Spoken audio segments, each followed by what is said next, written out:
આ જે છે ને આયુર્વેદ માટે એક જાદુઈ ઔષધિ છે. આ દવા એટલી બધી જગ્યાએ કામ લાગે. સાંધાના દુખાવા હોય એ લોકોને પણ ડોક્ટર આપે. જે લોકોને વાની તકલીફ હોય એટલે કે રૂમેટોઇડ આર્થરાઇટિસ એમાં પણ અપાય છે. જે લોકોને નબળાઈ હોય, પુરુષોને પૌરુષ વધારે, વૃશ્ય દવા છે એટલે કે શક્તિ વધારે એવી દવા છે. એની સાથે સાથે મહિલાઓ કે જે ગર્ભવતી છે એમને પણ કામ લાગે.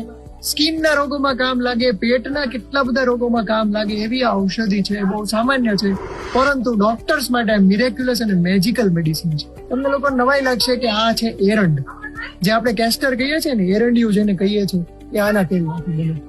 કેસ્ટર એટલી બધી જગ્યાએ કામ લાગે. આને વાતારી કહ્યું છે એટલે કે વાતનો દુશ્મન. આયુર્વેદમાં વાયુને લગતા જેટલા પણ રોગો છે એમાં ડોક્ટરો એનો ક્યાંક ને ક્યાંક ઉપયોગમાં લેતા હોય છે.